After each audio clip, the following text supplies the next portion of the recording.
Hi, my name is Tristan Alexander, and this is our webisode on the mantis shrimp. I decided to do my webisode on the mantis shrimp because it was one of the creatures of the day on the science pages that I look at sometimes, and it was just an interesting little creature to read about. So I thought it would be something fun to talk about in 5 to 10 minutes for my webisode project. So here goes nothing. Sorry, 1 second. Technical difficulties to be expected.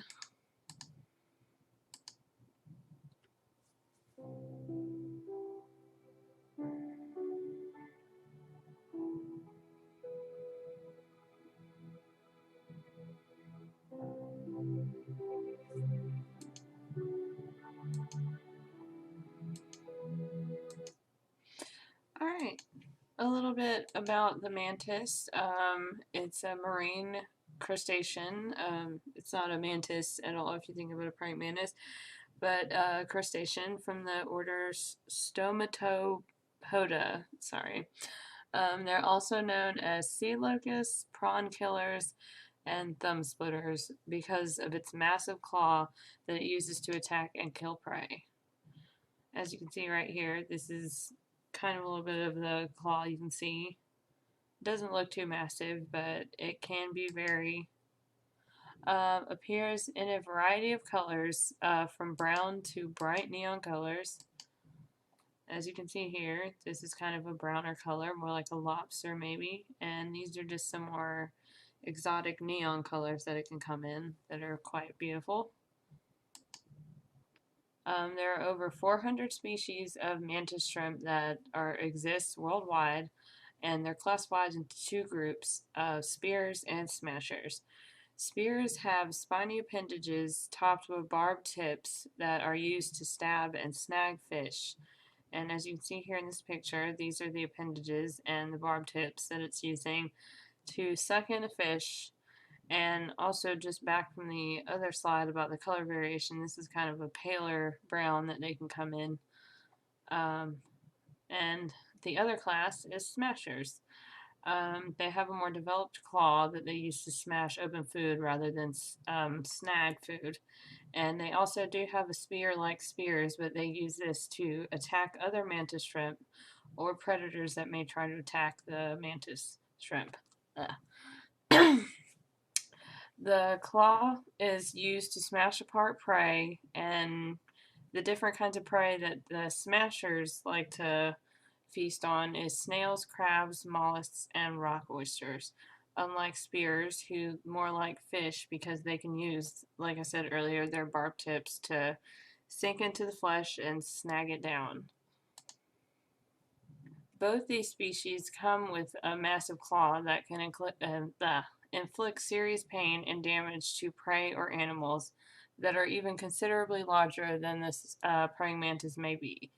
The claw can accelerate and stun prey pretty easily. And like I said before, it might not look very massive, but this next video that I'm about to show you will just show the claw's power. This is the claw in action. This is just a mantis shrimp destroying a clam. And this is even just one in captivity, so imagine how large one might be in the ocean doing this.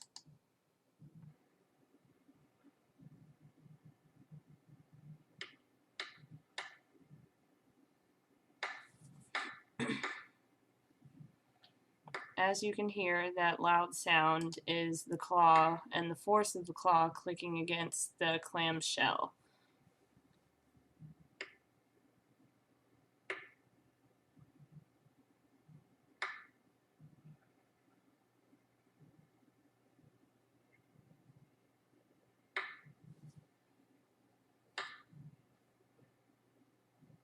And as you see, it's kind of broken the shell pretty much, and that might not seem like much for what a human can probably do, but for a creature the size of the mantis shrimp, it is kind of incredible to see. A lifetime of a mantis shrimp can consist of 20 to 30 breeding instances. And some species are even monogamous and will remain with a partner for up to 20 years.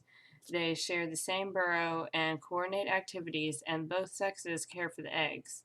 And as you can see here, they like to carry their eggs in like a huge kind of ball form underneath them. From all the pictures that I've seen, this is pretty much what they look like, how they carry them. There are also some culinary uses for the shrimp. Many places, many Asian cultures like to eat it.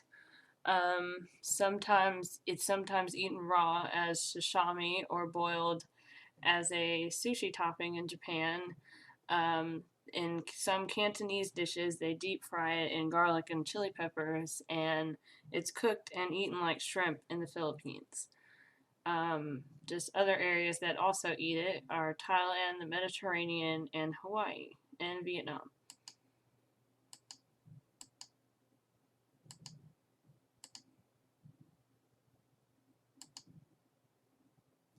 Some choose to keep the crustacean as a pet, but oftentimes they find the creature to be a little bit more difficult than they would have thought. Because they are predators, they will eat other inhabitants of the tank, such as fish or clams or anything, pretty much anything that you might put into an inhabited tank. They also can damage live rocks, such as coral, and sometimes break aquarium glass in larger species. As you saw in the video earlier, the claw can be quite forceful against even something as hard as a clamshell, so breaking aquarium glass can be quite easy, like I said, in larger species. But that is pretty much a basic breakdown of just a few little fun facts about the mantis shrimp. I hope you enjoyed learning about it as much as I did when I was reading about it. There's many other things to learn about, and I will go over some other things in my podcast about the mantis shrimp's claw and materials that are being made based off of the fibers inside the claw. I will discuss that, like I said, in my podcast, and it's pretty amazing some things that are being done with that. So, but thank you for viewing, and goodbye.